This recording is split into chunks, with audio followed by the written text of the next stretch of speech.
Hello, warriors. I am Amrendra Tiwari, and you are watching Bodhisattva PCS. Today, we are going to discuss about a very important topic: delimitation exercises in India, democracy, and federalism. काफी important है. Before starting the proper discussion on this topic, I would like to convey a message through a case study by which you can easily understand the main concern of southern state on this particular delimitation exercises. पहली बात मैं कहना चाहूंगी कि देखो, let's say कि एक मतलब एक पंचायत है और वो उस पंचायत का नाम है ए। और उस पूरे पंचायत में चार परिवार रहते हैं। परिवार एक, परिवार दो, परिवार तीन और परिवार चार। परिवार एक और परिवार जो दो है, वह उन्होंने अपने परिवार नियोजन पे खूब ध्यान दिया। अपने बच्चों को पढ़ाया, लिखाया, उनकी बेसिक नीड्स को पूरा किया। मतलब ह्यूमन नेचर का जो लीडरशिप है, जो टॉप नॉचेज का अप्रोच होता है, जैसे आगे बढ़ना, हर एक क्षेत्र में एक्सेल करना, एसडीआई इंडेक्स में एक्सेल करना, जो इकोनॉमिकल डेवलपमेंट के जो भी डायमेंशन है उस डायमेंशन में एक्सीड करना, सब पे खूब ध्यान दिया।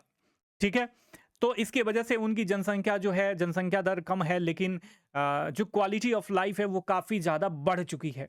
वहीं यदि तीसरे और चौथे परिवार की बात करें तो यहाँ के जो हेड थे, दैट मीन्स जो राजनीतिक यहाँ के हेड थे, राजनीतिक गार्जियन थे, उन्होंने तीन और चार अपने परिवार के ऊपर ज़्यादा ध्यान नहीं दिया। ले दनादन, ले दनादन, ले दनादन, हम दो और हमारे 20 वाले कॉन्सेप्ट पे खूब बच्चा पैदा किए। बच्चों को वैसे ही नंगे पुतंगे रोड पे छोड़ दिए, कोई कुछ कर रहा है, कोई कुछ कर रहा है। परिवार नियोजन पे ध्यान नहीं दिए, ऑब्वियस इनकम नहीं हो पा रहा है, इंडस्ट्रियलाइजेशन कम है और बहुत सारे कारणों के वजह से ये काफ़ी पिछड़ गए। फिर एक दिन आता है पंचायत चुनाव की बारी, और जो मतलब पंचायत चुनाव कराने वाली जो मेन संस्था है या जो मेन व्यक्ति है, वो कहता है देखो भैया, जिस परिवार से ज़्यादा व्यक्ति, उस परिवार से ज़्यादा प्रतिनिधि चुन के जाएंगे। ठीक है, तो ये जो एक वाले हैं और दो वाले हैं परिवार वाले, उस पंचायत में विरोध करने लगते हैं। अरे भैया, एक बात बतावा, हम जो परिवार नियोजन किए, हमने जो अपना पूरा ध्यान अपने बच्चों के डेवलपमेंट पे लगाया, अपने परिवार की उन्नति पे लगाया, उनकी शिक्षा दीक्षा पे लगाया, उसका तो आप दंड दे रहे हो मुझे। जब हमारे कम प्रतिनिधि जाएंगे, यदि हमारी जनसंख्या कम है, जो कि आपके डिलिमिटेशन का आधार केवल जनसंख्या ही है, तो हमारे कम प्रतिनिधि जाएंगे तो आप राजनीतिक हाशिए पे मुझे ढकेल दोगे। कोई भी नियम कानून बनेगा, आपके यहाँ के ज़्यादा लोग हैं, वो अपने फेवर में कर लेंगे, तो हम कहाँ जाएंगे? That is the main concern of southern state at the present time regarding the delimitation exercise, dear aspirant. ठीक है, और यही मुद्दा जो कोर कंसेप्ट है इस कहानी का, केस स्टडी का, यदि आपने उसको समझ लिया तो बाकी ये पूरा टॉपिक तथ्यों और शब्दों का हेर फेर है। डियर एस्पिरेंट्स, चलिए स्टार्ट करते हैं और समझते हैं कि परिसीमन अभ्यास कैसे किया जाता है इंडिया में, या किस तरीके से लोग जो डेमोक्रेसी है इसको इनरिच करता है, फेडरलिज्म को कैसे ये बैलेंस करने की कोशिश करता है। लेकिन अभी वर्तमान में डिलिमिटेशन एक्सरसाइजेज का जो अभ्यास होता है, केवल और केवल जनसंख्या पे आधारित होके होता है, प्रतिनिधित्व निर्धारण होता है। तो ये सदर्न स्टेट के लिए किस तरीके से मतलब उनके लिए चिंता का विषय बना हुआ है। आगे की राह क्या होनी चाहिए, कैसे हमें लोकतंत्र मतलब सेंट्रलाइजेशन और संघवाद के बीच बैलेंस को आगे बढ़ाना चाहिए, उससे संबंधित सुप्रीम कोर्ट के मतलब जो भी निर्णय रहे हैं, सजेशंस रहे हैं और इम्पोर्टेंट कमिटीज के जो भी रिकमेंडेशन रहे हैं, उसको देखते हुए हम आगे इसको निष्कर्ष के साथ कंक्लूड करेंगे। डियर एस्पिरेंट्स, बने रहिएगा शुरू से लेकर लास्ट तक। वर्तमान संदर्भ क्या है? विवादित राजनीतिक बहस बन चुका है। विशेषकर तमिलनाडु और आंध्र प्रदेश की बात करें तो ये लोग जो है ना, जनसंख्या आधारित प्रतिनिधित्व को लेकर अभी काफ़ी ज़्यादा चिंतित हैं। डियर एस्पिरेंट, ठीक माफ कीजिएगा। ठीक है, आपको पता होगा कि उत्तर दक्षिण जनसांख्यिकीय अंतर और राजनीतिक शक्ति संतुलन से संबंधित ये मुद्दा टोटल बन जाता है। अब मुख्य मुद्दा क्या है? देखो, आपको पता है, जैसे कि मैंने शुरुआत में बताया कि दक्षिणी राज्य जो है, इनकी जनसंख्या वृद्धि दर कम है और इनको जो है लोकसभा में अपनी सीटों की घटने की घट सकती है, जिससे इनको डर लग रहा है। एक तरफ जहां पे ये एसडीआई और अन्य आर्थिक संकेतकों में उच्च हैं, तो ये चाह रहे हैं कि लोकसभा में वर्तमान में जो 42वें संविधान संशोधन के तहत सीटों को मतलब एकदम से स्थिर कर दिया गया था, उसी को आगे सस्टेन रखा जाए। इनके डर का क्या कारण है? क्यों जनसंख्या के आधार पर केवल डिलिमिटेशन को का ये लोग विरोध कर रहे हैं? इनका कहना है कि जो जनसंख्या आधारित प्रतिनिधित्व है, ये संख्यात्मक बढ़त जो है नीतिगत पूर्वाग्रहों में भी बदल सकता है। हालाँकि हमारे देश में जो राजनीतिक पुरोधा थे और जो किसान थे हमारे संविधान के, उन्होंने बहुत ही बैलेंस अप्रोच अपनाया। जैसे कार्यपालिका, विधायिका या न्यायपालिका, तीनों में क्या करा, शक्ति संतुलन की इन्होंने फिलॉसफी को अडॉप्ट किया। ठीक है, मैकेनिज्म को अडॉप्ट किया कि कोई भी अपने उसके बियॉन्ड जाता है, कुछ ऐसा करता है जिससे संघवाद को खतरा हो या सेंटर को खतरा हो, मतलब राष्ट्र की एकता को खतरा हो, तो सब एक दूसरे को चेक एंड बैलेंस कर सकते हैं डियर एस्पिरेंट। ठीक है, तो हमेशा ये जो पूर्वाग्रह है, जो डर का कारण इनका बना हुआ है कि संख्यात्मक बढ़त नीतिगत पूर्वाग्रहों में हमेशा बदलता है, तो ये हमेशा हर एक केस में सही नहीं है। ठीक है, इसके साथ साथ आपने देखा होगा कि आजकल केंद्र सरकार जो है ज़्यादा ही सेंट्रलाइजेशन पे जोर दे रही है, तथा लोकसभा में हिंदी भाषा का प्रसार जो है एक महत्वपूर्ण मुद्दा बना हुआ है। इसको लेकर भी राज्यों के बीच, सदन राज्यों के बीच डर है। ठीक है, तो ये जो मुख्य मुद्दा था, अभी जो झगड़ा का मुख्य कारण है, देखो जहाँ पे 4-5 भाई रहते हैं ना, वहाँ पे झगड़ा होना क्या है, लाजमी है डियर एस्पिरेंट, लेकिन झगड़ा सार्थक होना चाहिए।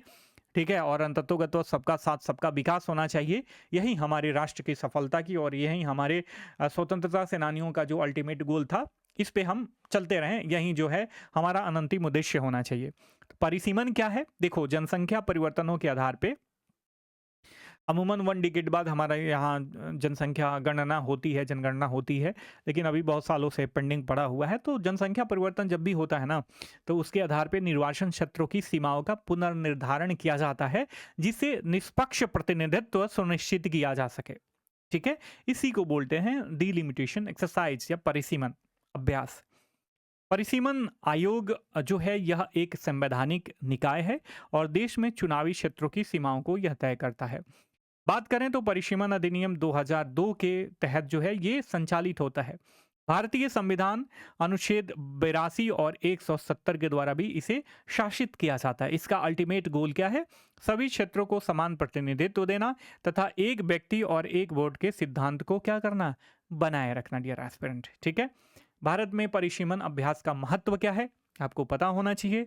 पहला महत्व है कि यह राजनीतिक प्रतिनिधित्व एवं चुनावी निष्पक्षता को सुनिश्चित करता है। डियर एस्पिरेंट, लोकसभा, राज्य विधानसभा में सीटों का न्याय संगत वितरण के माध्यम से लोकतांत्रिक वैधता क्या होती है, सुनिश्चित होती है। ठीक है, मान लीजिए एक राज्य है जिसमें खूब ढेर सारा जनसंख्या है, ठीक है, और पार्टिकुलर हर एक क्षेत्र का और हर एक मतलब उस जनसंख्या के हर एक पार्ट का, जैसे मान लीजिए अनुसूचित जाति हो, अनुसूचित जनजाति हो, उसका प्रतिनिधित्व न हो, तो वो लोकतंत्र उसके लिए क्या मायने रखता है? तो डिलिमिटेशन ये कार्य करता है, सबको प्रतिनिधित्व मिले, इसके लिए वो क्या करता है, चुनावी क्षेत्रों का सीमांकन वगैरह, पुनर्सीमांकन वगैरह करती रहता है। ठीक है, इसके साथ साथ इससे लोकतंत्र सुदृढ़ होता है। कैसे? चुनावी क्षेत्रों की सीमाओं में राजनीतिक लाभ के लिए जो हेर फेर होती है ना, उसको रोकता है, जिसे गैरी मैंडरिंग कहते हैं। मान लीजिए डिलिमिटेशन ना हो तो ऐसा हो सकता है कि जो मतलब वर्चस्वशाली पार्टियां हैं वो क्या कर सकती हैं, और राजनीतिक लाभ के लिए चुनावी क्षेत्रों का सीमाओं का हेर फेर कर सकती हैं। तो ये क्या करता है, डिलिमिटेशन उसे रोकता है। यदि बात करें तो हमारे मतलब देश में एक केस उभरा था 2006 में, कुलदीप नायर वर्सेस भारत संघ। इसमें जो है परिसीमन आयोग के महत्व को सुप्रीम कोर्ट के द्वारा, माननीय सुप्रीम कोर्ट के द्वारा एक्सेप्ट किया गया था डियर एस्पिरेंट। ठीक है, बात आ गई समझ में? चलिए आगे बढ़ते हैं। यह सामाजिक और आर्थिक समानता को भी सुनिश्चित करता है। वंचित समुदायों और अनुसूचित जनजातियों के लिए प्रतिनिधित्व बढ़ाने में भी ये क्या करता है, मदद करता है। अन्य महत्वों में देखें तो ये संघवाद को मजबूत करता है। क्यों? क्योंकि राज्यों के बीच न्याय संगत प्रतिनिधित्व सुनिश्चित करता है, जिससे राष्ट्रीय एकता और राष्ट्रीय स्वायत्तता के बीच क्या होता है, संतुलन होता है। दक्षिण राज्य अभी क्या कर रहे हैं, कह रहे हैं कि जो 42वें संविधान संशोधन के द्वारा जनसंख्या जो निर्धारित की गई थी ना, उसी को आप लोग स्थिर रखें आगे एक समय के लिए, ताकि राज्यों को कम प्रतिनिधित्व से क्या हो, बचाया जा सके। इसके साथ ही इसके अन्य महत्व की बात करें तो ये जनसांख्यिकीय परिवर्तनों के अनुसार प्रतिनिधित्व को संरेखित कर चुनावी अखंडता एवं सुशासन को बढ़ाता है। लेट्स से कि मान लो ये एक क्षेत्र है और इसमें हम क्या करते हैं, डिलिमिटेशन नहीं करते हैं, जनसंख्या दिन प्रतिदिन बढ़ती जाती है, तो आने वाले समय में जब हमें मालूम ना हो तो यहाँ पे एडमिनिस्ट्रेशन करना और सुरक्षित और शांतिपूर्ण निष्पक्ष चुनाव कराना भी क्या हो सकता है, कठिनाई हो सकती है। इसमें यह बताया भी गया है कि यूके बाउंड्री कमीशन की तरह परिसीमन प्रक्रिया को पारदर्शी और न्याय संगत बनाया जाना चाहिए। अब देखो, अभी वर्तमान में जो दक्षिण राज्यों की चिंताएं हैं डिलिमिटेशन एक्सरसाइज को लेके क्या है, इसको देख लेते हैं। पहला है, जो पहली चिंता है वो जनसंख्या वर्सेज विकास की है। परिसीमन का आधार अभी क्या है, वर्तमान में केवल जनसंख्या है और दक्षिण राज्यों के जो सफल परिवार नियोजन है और आर्थिक विकास है, उनको ये लग रहा है कि इसके लिए हमें केंद्र सरकार हमें दंड दे रही है। यदि बात करें तो तमिलनाडु का TFR कितना है अभी 1.6 और बिहार का कितना है 3.2। दैट मीन्स बिहार वाले बच्चे जब खूब जन्माएं और बच्चों के बढ़िया से पालन पोषण पे, एजुकेशन वगैरह पे ध्यान ना दें और अपने यहाँ से माइग्रेट करके कह दें कि चले जाओ तमिलनाडु केरला, वहीं पे जाके कमाओ, ठीक है, ये सारी चीज़ें हों तो ये भी दिक्कत की बात है ना। और हम जो है अपने यहाँ जनसंख्या हो कराएं और उसको अपलिफ्ट करने पे ध्यान दें तो हमको दंड मिल जाए, तो ये एक मुद्दा है, ठीक है, चिंता है इनकी। उसके साथ साथ संघवाद पे खतरा भी बताया जा रहा है कि कम प्रतिनिधित्व वाले राज्य जो हैं राजनीतिक हाशिए पर हो सकते हैं। इससे क्या होगा, हमारे देश में उत्तर दक्षिण विभाजन भी हो सकता है। सरकारी आयोग ने इसको लेके एक मतलब जब 1983 में सरकारी आयोग ने अपने रिकमेंडेशन पेश किया था तो उन्होंने अधिक केंद्रीकरण के खतरे से आगाह किया था केंद्र सरकार को। इसके साथ साथ आर्थिक असमानता भी क्या है, अभ्यास से जुड़ी एक चिंताएं है।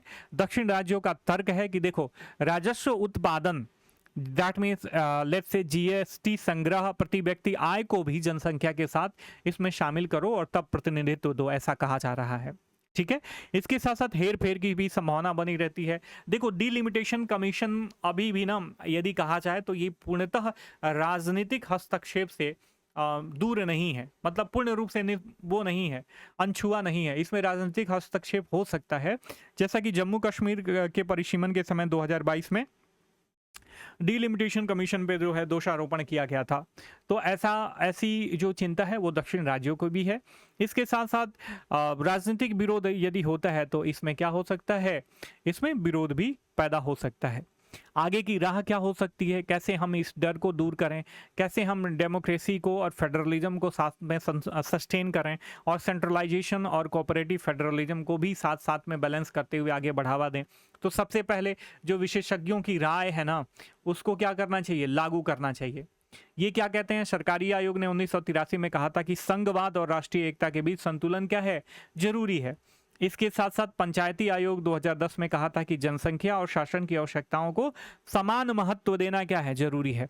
तो ये रिकमेंडेशन यदि हम अपनाते हैं तो थोड़ा बहुत हम इस डर को दूर कर सकते हैं। इसके साथ साथ पारदर्शिता और स्वतंत्र निगरानी, जो चैलेंजेस होते हैं ना, उसी के लिए भी रिकमेंडेशन दिया जाता है, जो कि आगे की राह होती है। पारदर्शिता और स्वतंत्र निगरानी की बात करें तो चुनाव आयोग की स्वायत्तता जो है और मजबूत किया जाना चाहिए, ठीक है। इसके साथ साथ कुलदीप नायर वर्सेस भारत संघ में निष्पक्ष प्रतिनिधित्व एवं संघीय चिंताओं के संतुलन पर भी सुप्रीम कोर्ट ने क्या किया था, जोर दिया था। आगे की दूसरी राह हो सकती है कि संवैधानिक और विधायी सुधारों को भी ढंग से लागू किया जाए। अनुच्छेद 81 और 82 में संशोधन कर क्षत्रिय प्रतिनिधित्व का संतुलन करना चाहिए। और इसके साथ साथ देखो, डिलिमिटेशन एक्सरसाइजेज में यदि जर्मनी और कनाडा का केस स्टडी देखें तो यहाँ पे अनुपातिक प्रतिनिधित्व मॉडल को अपनाया जाता है, तो भारत में भी क्यों ना ऐसा किया जाए, ठीक है। इस मतलब सजेशन को अपनाया जा सकता है, ये जो आगे की राह हो सकती है। अन्य नीतिगत सुझावों में जनसंख्या, आर्थिक प्रदर्शन और शासन गुणवत्ता का मिश्रण करना चाहिए। इसके साथ साथ परिसीमन आयोग को राजनीतिक हस्तक्षेप से मुक्त रखते हुए परिसीमन को रेडिकली नहीं, यदि हम धीरे धीरे लागू करते हैं तो हमारे देश में राष्ट्रीय एकता, संघवाद, डेमोक्रेसी, अखंडता, ये सब एक साथ बरकरार रहेगा और देश नित नई उन्नति के तरफ जो है आगे अग्रसर रहेगा। डियर एस्पिरेंट्स, आई होप कि ये क्रिस्प और क्लियर एक्सप्लेनेशन इस टॉपिक का आपको बहुत बढ़िया से मैं कन्वे कर पाया हूँ, ठीक है। मिलते हैं अगले वीडियो लेक्चर में, तब तक के लिए साइनिंग ऑफ, टेक केयर, जय हिंद, जय भारत, अपना ख्याल रखिए, पढ़ते रहिए, आगे बढ़ते रहिए।